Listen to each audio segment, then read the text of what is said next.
இந்துங்கிற மதம் எங்க இருக்குது? வெள்ளைக்காரர்கள் கொடுக்கப்பட்ட பெயர் வேதத்தில் இருக்குதா இந்துங்கிற பேரு? பிராமண மதம். அப்ப நீ இந்த மதம் எந்த நாட்டை சேர்ந்தது அதை முதல்ல நிரூபி. முதல்ல அது அந்த ஆதாரத்தை காட்டு. இந்தியாவுக்கு அதுக்கு என்ன சம்பந்தம் காட்டு. சரி, அப்படியே வந்து இந்துன்னு வந்துட்டாக்கா அத்தனை ஜாதிக்காரர்களுக்கும் சமமான இடம் கொடுப்பியா? ராமனை கை விட்டுட்டேன், ராமன் உனக்கு பிரயோஜனம் தெரியல, கை விட்டுட்டு முருகன் கிட்ட வந்திருக்க. உனக்கு அதுக்காக நன்றி. திராவிட கடவுளை ஏத்துக்கிட்டு இருக்கிற, வேதங்களில் சொல்லப்படாத கடவுளை ஏத்துக்கொண்டு இருக்கிற.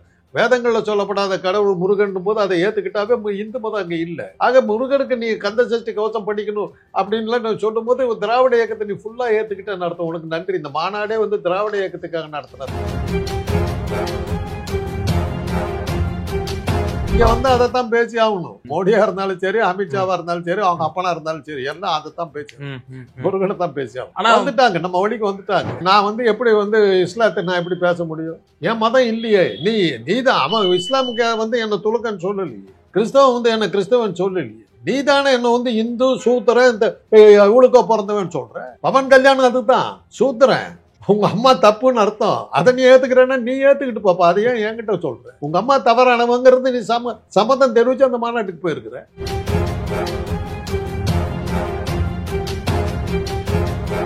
ராம்நாத் கோயிலையும் திரௌபதி முர்முயோ கோயிலுக்குள்ளார உள்ள வெளிப்படான்னு ஒரு உஞ்சவர்த்தி பாப்பான்னு சொல்லிட்டு போயிட்டான். அப்புறம் எங்க இருக்குது உனக்கே அந்த மரியாதை கிடையாது? முதல்ல உங்க மானத்தை காப்பாது. அதுக்காக அதை உனக்கு சேர்த்தி தான் போறேன். உனக்கு அதெல்லாம் புரியாது. ஒரு சினிமாவில் வந்து அந்த சினிமா கவர்ச்சியில் வந்த ஒரு தலைமணி வன்முறையில வந்தது தாங்க இந்த பிராமண மதம். 8000 சமணர்களை கடவுள் ஏற்றி கொண்டா இல்லை. சமணர்கள்லாம் ஓடி ஒளிஞ்சு கோகுக்குள்ளாரெல்லாம் போய் இது கழுகுமலையில எல்லாம் எப்படி கோக தோண்டிட்டு உள்ள போய் ஒளிஞ்சுக்கிட்டாங்க. தமிழ் நூல்களை எல்லாம் அழிச்சா இல்லை. தமிழை பேசக்கூடாதுன்னாங்க. இப்பதானே இறங்கி வந்துட்டேன். வந்து என்ன அட்டகாசம் பண்ண? மும்மொழி கொள்கை, 20 மொழி கொள்கை, ஹிந்தி படிச்சாகணும் தான் அந்த அட்டகாசம். இப்ப எங்க இறங்கி வந்துட்டு இருக்க? கந்த சஷ்டி கவசம் படி, ராமாயணத்தை விட்ட. உங்க வழக்கமே அதுதான். நான் கிறிஸ்தவனா இருக்கிறேன்னு வச்சுக்கோங்க. அந்த இந்து மதத்துக்கு வர்ற எந்த ஜாதியில சேர்த்துக்கு பாப்பானா வச்சுக்குவியா? கர்ப்ப கிரகத்துல நான் அர்ச்சகரா வைப்பியா? அண்ணாமலை கேரண்டி கொடுச்சு. நான் இந்து மதத்துக்கு திரும்ப பிராமண மதம். இந்து மதங்கிறது ஒரு மதமே கிடையாது, எங்கேயுமே கிடையாது. வேதங்கள்ல இந்துங்கிற பேரே கிடையாது. பிராமணன் தான் வேதங்கள்ல இந்துங்கிற பேரே கிடையாது. அதுவே முதல்ல அதை தெரிஞ்சுக்கோ. இந்துங்கிற மதம் வந்து வெள்ளைக்காரன் கொடுத்த பேர். வெக்கமா இல்லை உனக்கு? என்ன வெளியே அமைச்சது எவ்வளவு தப்புங்கிறதுக்கு பாஜகவுக்கு அவர் இதுக்கு பண்றாரு. இப்ப என்னாலதான் இவ்வளவு பெரிய கூட்டம் சேர்ந்ததுன்னு இப்ப இதை வச்சு கிளைம் பண்ணுவார். பதவிக்கு வரதுக்கு பாக்குறாரு. எச்ராஜா இவங்க எல்லாம் தான் கொஞ்சம் ஜாக்கிரதையா இருக்கு. பாத்துக்கு மறுபடியும் புதைக்கப்பட்டவர் புத்துயிர் பெறுகிறார், புத்துயிர் பெற்றவர் பொது வாழ்வு பெற முயல்கிறார்.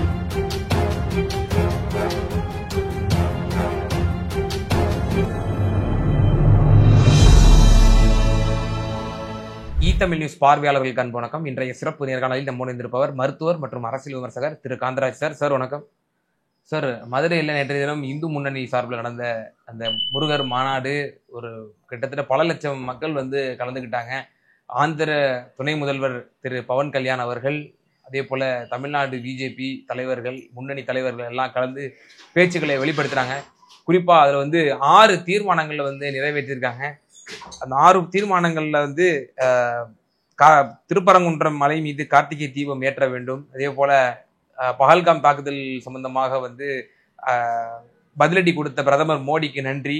அதே போல திருப்பரங்குன்றை மலை குமரனுக்கே சொந்தம் என முருகன் மலைகளை காக்க வேண்டும். அதே போல தமிழகத்தில் உள்ள கோவில்கள் வந்து இந்து சமய அறநிலையத்துறையிலிருந்து விடுவிக்கப்பட வேண்டும். அதே போல தேர்தல்களில் இந்துக்கள் ஒற்றுமையாக இருந்து இந்துக்கள் என்று ஒரு வாக்குகளை வந்து நம்ம உருவாக்க வேணும் அப்படின்றவர் சொல்லிட்டாங்க. அதே போல சஷ்டி தினத்தன்று சஷ்டி கவசத்தை ஒன்று சேர்ந்து பாட வேண்டும் என்ற 6 தீர்மானங்கள் நிறைவேற்றிருக்காங்க. இந்த மாநாடு பிஜேபிக்கு தேர்தல் அளவுல எந்த அளவுக்கு ஒரு அட்வான்டேஜ் தரும் இந்த தீர்மானங்கள் போட்டிருக்காங்க? ஒரு ஹிந்து வாக்குங்கிறது வந்து கட்டம் வச்சுட்டாங்களா? முதல்ல இதுல எது நடக்கலைங்கிறத அவர் சொல்லணும். இதெல்லாம் ஏற்கனவே நடந்துட்டு தான். கந்த சஷ்டி கவசம் கூட்டு பாடிட்டு தான் இருக்காங்க. கூட்டு பாட சொல்லி நீங்கள் காலையில் போட்டிங்கன்னா காலையில் கந்த சஷ்டி கவசம் தான் வருது. எல்லா வீட்லையும் பாடிட்டு தான் இருக்காங்க. இது இவங்க ஒன்றும் தீர்மானம் போட வேண்டியதில்லை. அவர் மோடிக்கு இது நன்றி தெரிவிக்கிறது அவங்க கட்சி விவகாரம். ஆக அது ஒரு கட்சி விவகாரம். அதுக்கு முருகனுக்கு சம்பந்தம் இல்லை. அதை பற்றி நம்ம கவலைப்பட வேண்டியதில்லை. அது இப்போ அடுத்தபடி என்ன ஆகுதுன்னு பாருங்கள். அடுத்தபடி பெட்ரோல் விளையிறதுக்கு அதுக்கும் வாழ்த்து சொல்லி இது பண்ணுங்க, இதெல்லாம் பண்ணுங்க, வேண்டாங்கல்ல. அப்புறம் இன்னும் என்னென்ன சொன்னீங்க? இந்துக்கள் ஒன்றாக சேர வேண்டும். நாங்களும் அதுதான் சொல்றோம். இந்துங்கிற பேரை எடு. இந்துங்கிற பேர் இது எந்த இந்துங்கிற மதம் எங்க இருக்குது? வெள்ளைக்காரர்கள் கொடுக்கப்பட்ட பெயர் வேதத்தில் இருக்குதா இந்துங்கிற பேர், பிராமண மதம். அப்போ நீ இந்த மதம் எந்த நாட்டை சேர்ந்தது அதை முதல்ல நிரூபி, முதல்ல அது அந்த ஆதாரத்தை காட்டு, இந்தியாவுக்கு அதுக்கு என்ன சம்மந்தம் காட்டு. சரி, அப்படியே வந்து இந்துன்னு வந்துட்டாக்கா அத்தனை ஜாதிக்காரர்களுக்கும் சமமான இடம் கொடுப்பியா? முருகனே தமிழ் கடவுள், நீ அதை எழுத்து. உண்மையிலே ஒரு பாராட்டு வந்து திராவிட இயக்கத்தின் சார்பில் ஒரு பாராட்டு உனக்கு தெரிவிச்சுக்கிறேன். ராமனை கை விட்டுட்டேன், ராமன் உனக்கு பிரயோஜனம் தெரியும், கை விட்டுட்டு முருகன் வந்திருக்க, உனக்கு அதுக்காக நன்றி. திராவிட கடவுளை ஏற்றுக்கிட்டு இருக்கிற, வேதங்களில் சொல்லப்படாத கடவுளை ஏற்றுக்கொண்டிருக்க, வேதங்களில் சொல்லப்படாத கடவுள் முருகன் போது அதை ஏற்றுக்கிட்டாவே இந்து மதம் அங்கே இல்லை. ஆக முருகனுக்கு நீ கந்த சஷ்டி கவசம் படிக்கணும் அப்படின்லாம் நான் சொல்லும் போது திராவிட இயக்கத்தை நீ ஃபுல்லா ஏற்றுக்கிட்டேன்னு அர்த்தம். உனக்கு நன்றி. இந்த மாநாடே வந்து திராவிட இயக்கத்துக்காக நடத்தினது தான்.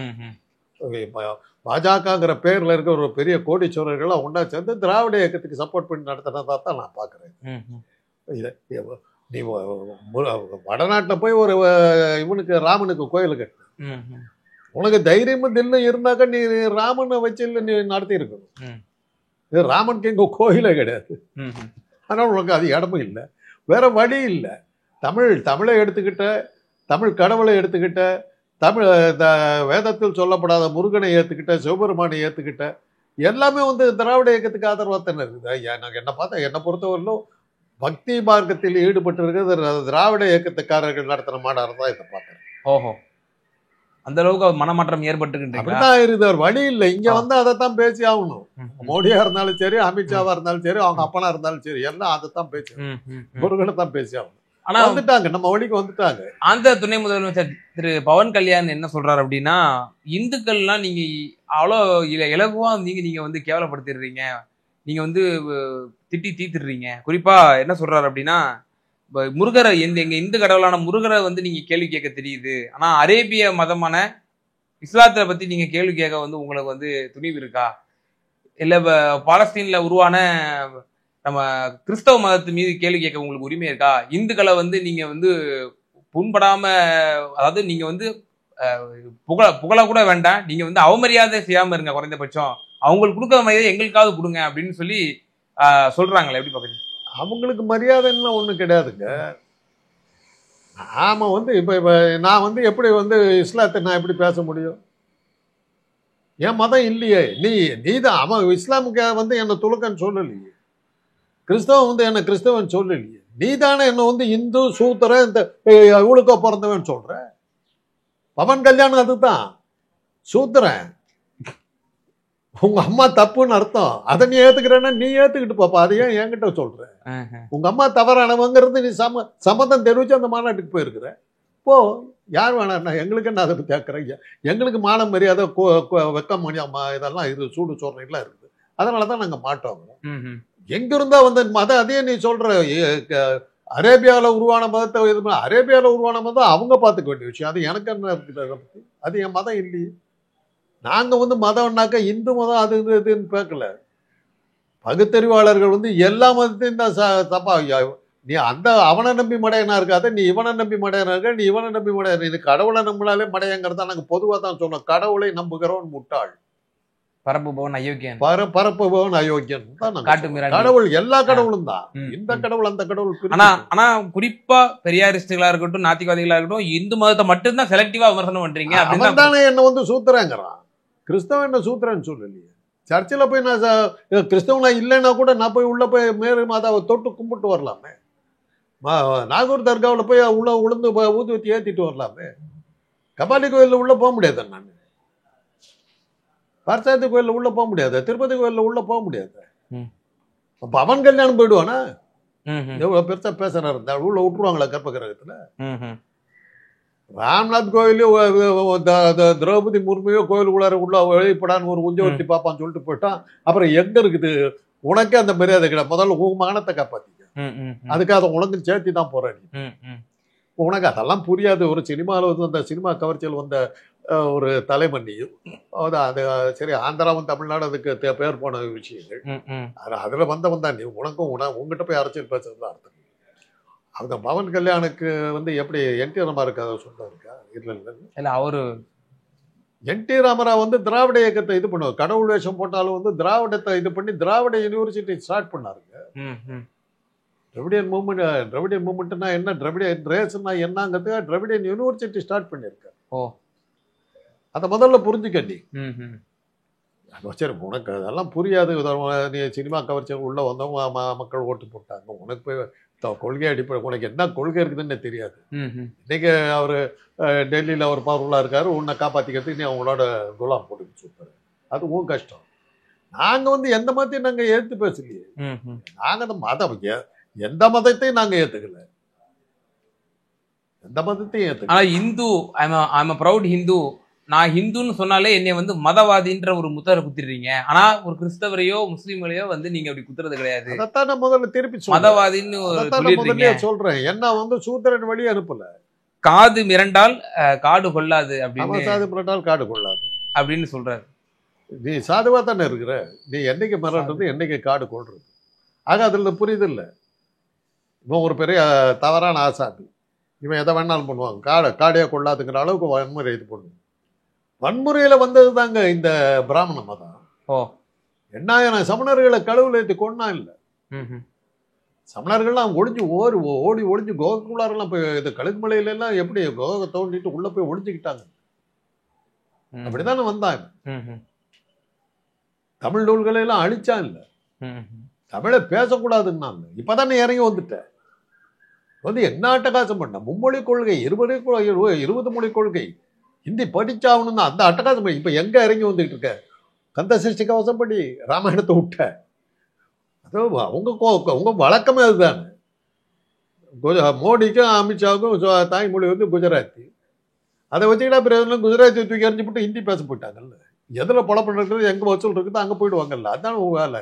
இது ராமனை எடுத்து பார்த்தா இங்க ஒண்ணு வேலைக்கு ஆகாது. உனக்குன்னு எடுத்தா தான் இது வரும், வசூல் வரும். பண்ணிவிட்டேன். மதத்தை வந்து வியாபாரமாக்கி இருக்கு. அதை நாங்க எதுக்குறோம்.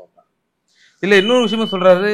நாத்திகர்களுக்கு வந்து ஒரு பேச்சுரிமைன்னு நம்ம அரசியலமைப்பு சட்டம் கொடுத்துருக்கு. அந்த அரசியலமைப்பு சட்டத்தை பயன்படுத்தி இந்து மதத்தை பழிக்கிறது மட்டுமே அவங்க வந்து பயன்படுத்திக்கிறாங்க நாத்திகர்கள் அப்படின்னு சொல்லி, குறிப்பா மறைமுகமா பெரியாரிஸ்டுகளை தான் வந்து இங்க வந்து கடுமையான பேச்சுரிமையை வந்து நீங்க மிஸ்யூஸ் பண்றீங்களோ. அது மிஸ்யூஸ்னாக்கா பேச்சுரிமை என்ன? முதல்ல அதுக்கு உங்களை வந்து பாராட்டினா வந்து பேச்சுரிமை, அது கரெக்டா யூஸ் பண்றோம். உங்களுடைய குறைகளை சொன்னாக்கா மிஸ்யூஸ். அதுதான் பேச்சு. ஆக்கப்பூர்வமான விமர்சனம் வந்து ஆக்கப்பூர்வமான விமர்சனம் தான். உன்னை நம்புன்னு சொல்றது ஆக்கப்பூர்வமா அயோக்கியத்தனம். சொல்லுங்க. உன்னையே நீ அறிவாய், நோ தை செல்ஃப். இது ஆக்கப்பூர்வமா அறிவு கட்டுத்தனமா சொல்லுங்க. அதுதான். தன்னை நம்பும் தைரியம் இருந்தால் நாள் என்ன பொழுது என்னன்னா பகுத்தறிவோடு இருந்த போது. அறிவு கட்டு போனாக்கா தயானந்த சீதாராமன் போனான். என்ன ஆனா அதுக்கப்புறம் எங்க குடும்பத்தில நான் சொல்றேங்க.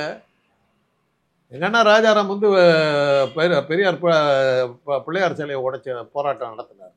அப்போ 50களில். அப்ப எங்க அண்ணன் வந்து தெருவில் போட்டு உடைச்சிட்டு வந்தார். எங்க அம்மா வீட்டுக்குள்ளார சேர்த்த மண்ணு கத்துச்சு. வராத படுபாவி, நாசமா போறோம்னு அப்படி இப்படின்னு கத்துனாங்க. அதுக்கடுத்து அப்படி ராமர் படையெடுப்பு போராட்டம் நடத்தினார். எங்க அண்ணனை கைது பட்டு போட்டாங்க 71ல.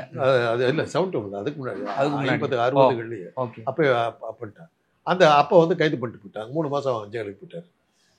இதெல்லாம் பண்ணதுக்கு பிறகுதான் அவர் அரசியல்ல பெருசா வந்து அவர் வந்து பிள்ளையாரெல்லாம் உடைச்சி ராமர் படத்தையெல்லாம் எரிக்கிறதுக்கு போன போதுதான் அரசியல்ல பெருசா வளர்ந்து அமைச்சர் அளவுக்கு பெருசா வந்தார். அகில இந்திய அளவுல தெரிஞ்ச முகமா போற அளவுக்கு அவருக்கு செல்வாக்கு உயர்ந்து நல்ல பெருசா ராஜாராம் அப்படின்னா ஒரு கண்ணியமான மனிதர். அப்படியே மாறினார். அப்படியே ஒரு சில பேச்சை கேட்டுக்கிட்ட பெரிய சனாதனவாதியா மாதிரியும் பார்ப்பனர்கள்லாம் பிச்சை வாங்கலாம். அந்த அளவுக்கு 4 கிழமையெல்லாம் பார்க்க ஆரம்பிச்சார். ஐயோ, அப்படியே மாறினார். 6 மணிக்கு ஒரு மீட்டிங் சொல்லியிருக்காங்கன்னா இல்லை 6 மணிக்கு ராகுகால் நம்பர் அந்த அளவுக்கு போயிட்டார். அப்படியே இவர் போய் காஞ்சி பரமா அந்த பெரிய சாமியாரை பார்த்துட்டு வந்தாராம். பார்த்துட்டு வரும்போது அப்படியே மழை பெஞ்சுதான். இப்படியெல்லாம் எழுத ஆரம்பிச்சிட்டார். தன்னா பெரிய பக்தி மனா காட்டிக்கிட்டார். அரசியலில் விழுந்தாரு. இப்போ எல்லா கட்சியும் சேர்ந்து டிஸ்மிஸ் ஆனார் மந்திரி பதவியிலேருந்து. அரசியல்லேருந்து கெட்ட பேர் வாங்கிட்டு வெளியே போனார். நான் தான் சொன்னேன். பிள்ளையாரை உடைச்சேன், அமைச்சராக உயர்ந்தேன், பிள்ளையார கும்பிட்டேன், ஆலமரத்தை அடிக்க போயிட்டேன். ம், ம், அதுதான் எங்க குடும்பத்தில் நடந்தது. ம், ம். இது இது இருக்குது. எங்களை பொறுத்தவரை நாங்க சொல்றது ஒண்ணுதான், உன்னை நம்பு. சமண மதம் அதுதான் சொல்லுது, பௌத்த மதம் அதுதான் சொல்லுது. ஓகே. சாக்ரட்டிஸ் அதான் சொன்னார், எல்லா நாத்திகவாதிகளும் அதான் சொல்றான், உன்னை நம்புடா அப்படின்னு. குறிப்பா திரு அண்ணாமலை அவர்களுடைய பேச்சும் வந்து ஒரு விமர்சையா வந்து பேசப்படுது, ஒரு விமர்சனத்துக்குள்ளா இருக்கு. குறிப்பா இந்துக்களே வந்து மதம் மாறாதீர்கள், உங்க தாய் மதம் திரும்புங்கள் அப்படின்னு சொல்லி திரு அண்ணாமலை அவர்கள் வந்து கூறியிருக்கிறாரு. எங்களை எதிர்த்தால் சூரசம்ஹாரம் தான் உங்களுக்கு அப்படின்னு சொல்லி எச்சரிக்கை விடுத்திருக்கிறாரு. உங்களை போன்ற ஆன்டி ஹிந்துஸ்க்கு அப்படின்ற மாதிரி தான் இந்த பொறுப்பட சொல்றாரு.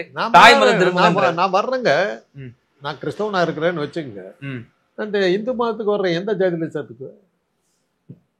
பாப்பானா வச்சுக்குவியா? கர்ப்பகிரகத்துல நான் அர்ச்சகரா வைப்பியா? அண்ணாமலை அந்த கேரண்டி கொடுக்க சொல்லு. நான் இந்து மதத்துக்கு திரும்ப பிராமண மதம், இந்து மதம்ங்கிறது ஒரு மதமே கிடையாது, எங்கேயுமே கிடையாது. வேதங்கள்ல இந்துங்கிற பேரே கிடையாது, பிராமணன் தான் வேதங்கள்ல இந்துங்கிற பேரே கிடையாது. அதுவே முதல்ல அதை தெரிஞ்சுக்கோ. இந்துங்கிற மதம் வந்து வெள்ளைக்காரன் கொடுத்த பேர், வெக்கமா இல்லை உனக்கு? உன் பேர் அது?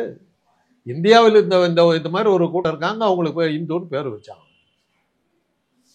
அவன் பண்ண கூத்து என்னன்னாக்கா எல்லாத்தையும் வந்து இந்துன்னு சொல்லிவிட்டான். கிறிஸ்தவர்களோ சீக்கியர்களோ சமணர்களோ பௌத்தர்களோ அல்லாத முஸ்லீம்களோ அல்லாத அத்தனை பேரையும் வந்து இந்துன்னு. அப்படித்தான் நாம் எங்களையெல்லாம் வந்து இந்துன்னு போட்டேன். என் பேரை போட்டு இந்து இந்த ஜாதின்னு போடுறாங்க. எனக்கு இந்து மதத்துக்கு என்ன சம்பந்தம்? என்னுடைய கடவுள் எங்க இருக்குது அந்த இந்து மதத்துல? என்னுடைய அங்காள பரமேஸ்வரி எங்க இருக்குது? என்னுடைய கருப்பண்ணசாமி எங்க இருக்குது? எங்க கோலவிளியம்மன் எங்க இருக்குது? என்னுடைய மாரியம்மன் எங்க இருக்குது? உங்கதான் எங்க தெய்வங்கள். பெரியாரையும் இந்துன்னு சொல்றாங்க. பெரியாரு அவர் பேரு ராமசாமி, அவங்க அப்பா வச்ச பேரு கிருஷ்ணசாமி, பெரியவர் கிருஷ்ணசாமி, சின்னவருக்கு ராமசாமி தான் பேரு. அப்பதான் கேட்டாங்க, இந்த பேரை வச்சிருக்கீங்களான்னாரு. உங்களுக்கு ராமன் ஒரு சாமியா தானே கும்பிடுறீங்க அப்படின்னாரு. ராமனை சாமியா கும்பிடலடா, நான் ராமனுக்கே சாமி. இந்த ராமனுக்கே நான் சாமி. இப்ப வட இந்தியாவில் மதத்தை உன்னுடைய பிராமண மதத்துக்கு வர தயார், எந்த ஜாதியில சேர்த்துக்கோன்னு சொல்லு.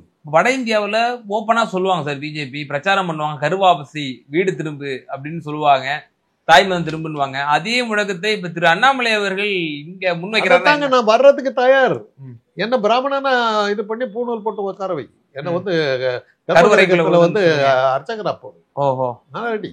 அதே போல இன்னும் சொல்றேன் சார், பள்ளி மாணவர்கள் வந்து என்ன பண்ணணும், திருநீர் போடணும், ருத்ராட்ச கொட்டையை போட்டுக்கணும் அப்படின்னு, அப்படி போட்டுட்டு தான் ஸ்கூலுக்கு போகணும் அப்படின்ற விஷயம் சொல்றாரு.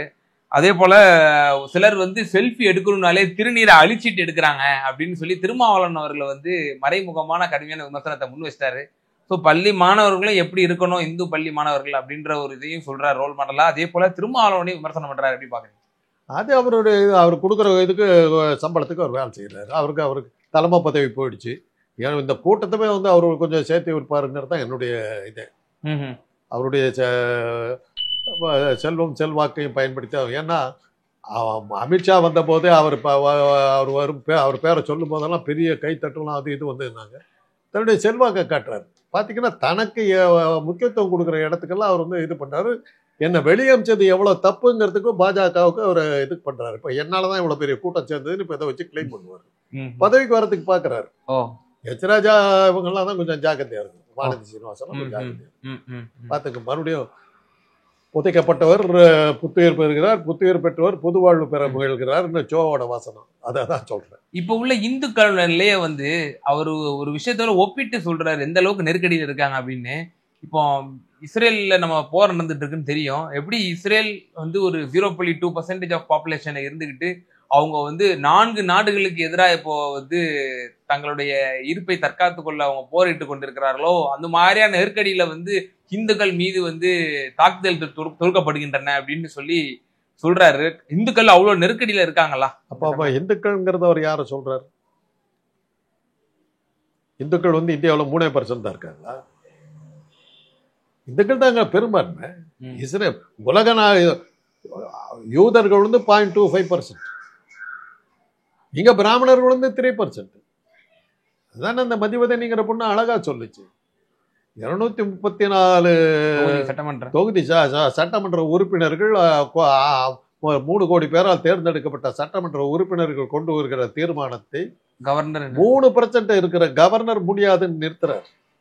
அதையும் தாண்டி நான் கோர்ட்டுக்கு போனா அங்க ஜட்ஜுங்கிற பேர்ல 3% உட்கார்ந்து இருக்குது. எங்க 6 கோடி ஜனங்களும் 3 கோடி பேர் ஏமாத்தி அந்த 3%காரங்க இது பண்றீங்களே, அதே தான் இன்னைக்கு இஸ்ரேல் பண்ணு. அதனாலதான் இன்னைக்கு இஸ்ரேல் மேல அவ்வளவு குண்டு விழுந்து. அதனாலதான் அத்தனை நாடுகளும் வந்து எதிர்த்துக்கிட்டு நிக்கிறாங்க. ஏன் யூதர்களுக்கு எதிராக? அன்னைக்கே அதை தான் சொன்னாங்க, ஆரியர்கள் தான் ஆள வேண்டும்னா. ஹிட்லர் வந்து யூதருக்கு எதிராக இருந்தாலும் ஆரியர்களுக்கு தான், ஆரியன் ரேஸ் அப்படின்னா ஜெர்மனிய உடனே நம்ம ஆளுங்கெல்லாம் ஹிட்லர் எங்க ஆளுன்னா உடனே இந்தியாவை தவிர முடிஞ்சு போச்சு. இவங்க அதை ஓவர் ஆகி போச்சு. இல்லாட்டி போனா பெரியார் கிளீனா சொன்னாரு, ஜப்பான்காரங்க இங்க வந்து திருவள்ளிகளில் குண்டு போட்டான்னு ஒரு தகவல் இருக்குது.